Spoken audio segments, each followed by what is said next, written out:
मेहनत बताती है कि परिणाम कैसा होगा, वरना परिणाम तो बता ही देगी कि मेहनत कैसा था।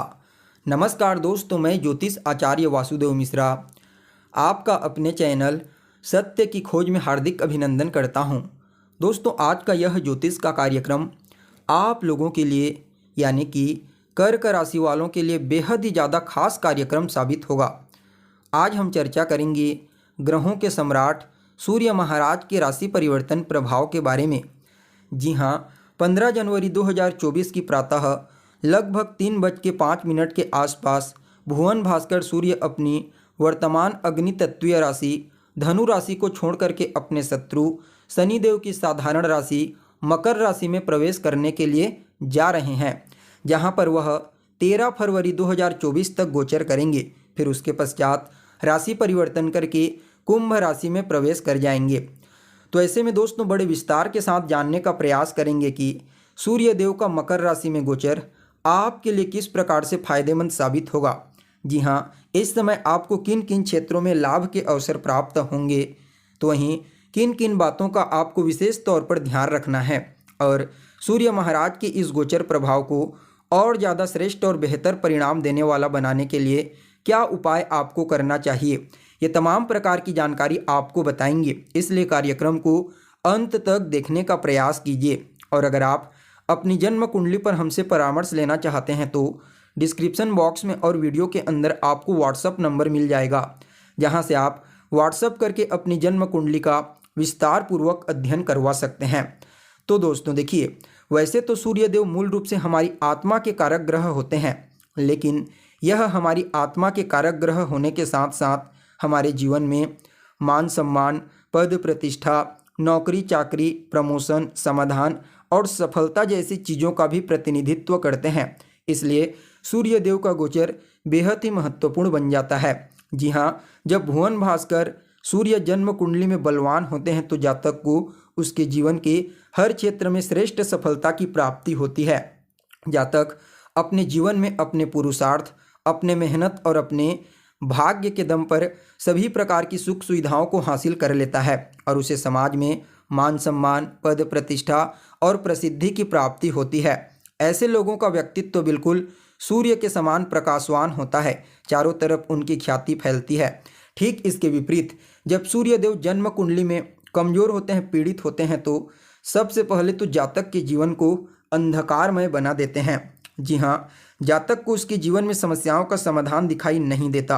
व्यक्ति मेहनत तो बहुत करता है, लेकिन उसे किसी भी फील्ड में कोई विशेष सफलता की प्राप्ति नहीं हो पाती और न ही समाज में मान सम्मान, पद प्रतिष्ठा की प्राप्ति होती है। इसके अलावा सूर्यदेव के कमजोर और पीड़ित होने से हड्डियों से संबंधित समस्या, नेत्रजन्य पीड़ा, शासन प्रशासन से हानि, पिता के साथ तालमेल में कमजोरी और कहीं न कहीं जातक का आभा मंडल कमजोर हो जाता है। इसलिए सूर्यदेव का हर किसी की कुंडली में बलवान होना बेहद आवश्यक होता है। वैसे देखा जाए तो सूर्यदेव हर महीने राशि परिवर्तन करते हैं, जिसे हम संक्रांति कहते हैं। लेकिन दोस्तों, जब बात मकर संक्रांति की होती है तो यह थोड़ा ज़्यादा ही विशेष और ख़ास बन जाता है, क्योंकि एक तो यहाँ पर सूर्यदेव उत्तरायण होते हैं और दूसरा इस राशि में आने से पहले सूर्यदेव धनु राशि में गोचर करते हैं और धनु राशि देवगुरु बृहस्पति की मूल त्रिकोण राशि होती है। परिणाम स्वरूप धनु राशि में सूर्यदेव एक बिल्कुल शिष्य की भांति गोचर करते हैं, बृहस्पति से ज्ञान ग्रहण करते हैं और अंत में बृहस्पति से देवगुरु से आशीर्वाद और उनसे शक्ति प्राप्त करके मकर राशि में आते हैं। यहाँ पर आकर के अपने आप को बेहद ही ज़्यादा प्रभावशाली और शक्तिशाली महसूस करते हैं। परिणाम स्वरूप मकर राशि में सूर्यदेव का गोचर हर किसी के लिए अद्भुत परिणाम देने वाला साबित होगा। तो दोस्तों देखिए, आप लोगों के लिए यानी कि कर्क राशि वालों के लिए सूर्य महाराज अभी आपकी कुंडली के छठे भाव में गोचर कर रहे हैं, लेकिन 15 तारीख को छठे भाव से निकल करके सप्तम भाव में चले जाएंगे, क्योंकि सप्तम भाव में ही मकर राशि आती है। देखिए, सप्तम स्थान जो होता है वह आपके दाम्पत्य का होता है, वैवाहिक जीवन का होता है, कहीं ना कहीं आपकी साझेदारी का होता है, आपके बिजनेस व्यापार का होता है। और सूर्यदेव को सफलता का कारक ग्रह कहा जाता है। सूर्यदेव को ऊर्जा, कॉन्फिडेंस का कारक ग्रह कहा जाता है। परिणाम स्वरूप कुछ मामलों में यह समय आपको अद्भुत परिणाम प्रदान करेगा। सबसे पहले तो जीवन साथी के साथ आपके रिश्ते मधुर होंगे काफ़ी हद तक। जी हाँ, इस समय जीवन साथी के प्रति आपका विश्वास मजबूत होगा। जीवन साथी का पूरा सहयोग आपको प्राप्त होने वाला है। कहीं ना कहीं आप दोनों के बीच में बॉन्डिंग और ज़्यादा स्ट्रांग होगी। इसके अलावा इस समय आपके पार्टनर के करियर में भी कोई सकारात्मक बदलाव हो सकता है जो उनके लिए फायदेमंद साबित होगा। देखिए, सप्तम स्थान व्यापार का भी होता है। परिणाम स्वरूप व्यापारियों के लिए भी सूर्य महाराज का यह परिवर्तन अत्यंत ही श्रेष्ठ कहा जा सकता है। आप किसी भी फील्ड में व्यापार करते हैं, कोई चिंता की आवश्यकता नहीं है। सूर्य देव के इस गोचर के परिणाम स्वरूप आपको हर प्रकार के बिजनेस व्यापार में सफलता की प्राप्ति होगी। देखा जाए तो कहीं ना कहीं यह समय आपके डेली इनकम में वृद्धि कराने वाला भी साबित होगा।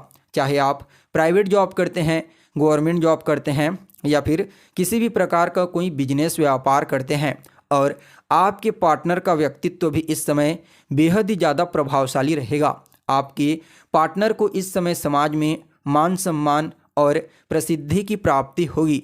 सरकार के साथ जुड़ करके अगर आप कार्य करना चाहते हैं तो निश्चित तौर पर आप कर सकते हैं। वहाँ पर भी आपको विशेष तौर पर लाभ की प्राप्ति होगी। तो वहीं दोस्तों, सूर्यदेव की जो सप्तम दृष्टि होगी, पूर्ण सप्तम दृष्टि, वह आपके लग्न यानी कि आपकी राशि के ऊपर पड़ेगी। परिणाम स्वरूप सूर्यदेव आपके व्यक्तित्व को बेहद प्रभावशाली बना देंगे।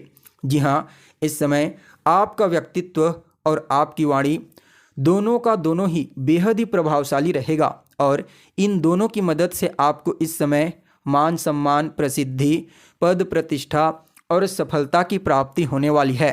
सूर्यदेव आपके व्यक्तित्व को दृष्टिगोचर करेंगे। परिणाम स्वरूप इस समय आपके अंदर सफलता प्राप्त करने की भावना काफ़ी मजबूत रहेगी और उसके लिए आप ज़बरदस्त तरीके से प्रयत्न करेंगे। परिणाम स्वरूप आपको सफलता की प्राप्ति हो जाएगी। सूर्यदेव आरोग्यता के कारक होते हैं। लग्न आपका शरीर होता है। परिणाम स्वरूप इस समय आपके शरीर को भी चुस्त दुरुस्त और तंदुरुस्त रखेंगे। जी हाँ, इस समय आपका इम्यून सिस्टम काफ़ी मजबूत रहने वाला है। फलस्वरूप कोई भी छोटी मोटी सेहत से संबंधित तकलीफ आपको नहीं होगी। देखा जाए तो कहीं ना कहीं यह समय आपके जीवन में एक नया अवसर लेकर के आ रहा है, यानी कि आपको अपने जीवन में आगे बढ़ने के लिए, सफलता प्राप्त करने के लिए हर फील्ड में कुछ नए मौके प्राप्त होंगे। अगर आपकी कुंडली में ग्रहों की स्थिति बलवान है, वर्तमान समय में किसी अच्छे ग्रह की दशा अंतर्दशा चल रही है, तो समझ जाइए इस समय आपको सफल होने से कोई नहीं रोक सकता। देखिए, सूर्यदेव आपकी कुंडली में आपके दूसरे भाव के अधिपति बनते हैं और सप्तम भाव में गोचर करेंगे। परिणाम स्वरूप वैसे तो यह अपने भाव से षडाष्टक योग का निर्माण करेंगे, लेकिन फिर भी इस समय आपको पैतृक संपत्ति का लाभ दिलाएंगे। आपकी वाणी प्रभावशाली रहेगी। कुटुंब परिवार के बीच में इस समय आपसी तालमेल ठीक ठाक ही रहेगा, लेकिन उनकी आर्थिक स्थिति काफ़ी हद तक मजबूत कही जा सकती है, क्योंकि इस समय आपके माध्यम से पारिवारिक जीवन में आर्थिक रूप से मजबूती प्राप्त होगी। कहीं ना कहीं यह समय आपके लिए ससुराल पक्ष के दृष्टिकोण से भी अनुकूल ही कहा जा सकता है। उनकी तरफ से भी आपको आर्थिक मदद मिलने की प्रबल संभावना है और प्राथमिक शिक्षा ग्रहण करने वाले विद्यार्थियों को भी इस समय अपने मन को एकाग्रचित करने में सूर्यदेव मदद करेंगे। कुल मिलाकर के आप सभी कर्क राशि वालों के लिए भी सूर्य महाराज का यह परिवर्तन आपके जीवन में बड़ा ही सकारात्मक परिवर्तन लाएगा, खुशहाली लाएगा, करियर में सफलता के अवसर प्रदान करेगा। फिर भी इस गोचर प्रभाव को और ज़्यादा बेहतर बनाने के लिए रोजाना आदित्य हृदय स्तोत्र का पाठ कीजिए और लाल चंदन का तिलक लगाएं। साथ ही साथ आप सूर्य भगवान को जल देने वाले लोटे में एक लाल रंग का पुष्प डाल करके उन्हें अर्घ्य दीजिए। इन उपायों को करके इस गोचर को और ज़्यादा श्रेष्ठ बनाइए। तो दोस्तों, कैसी लगी आपको जानकारी? कमेंट करके बताइए। फिर मिलते हैं एक नए और ताज़ा एपिसोड में। तब तक के लिए नमस्कार।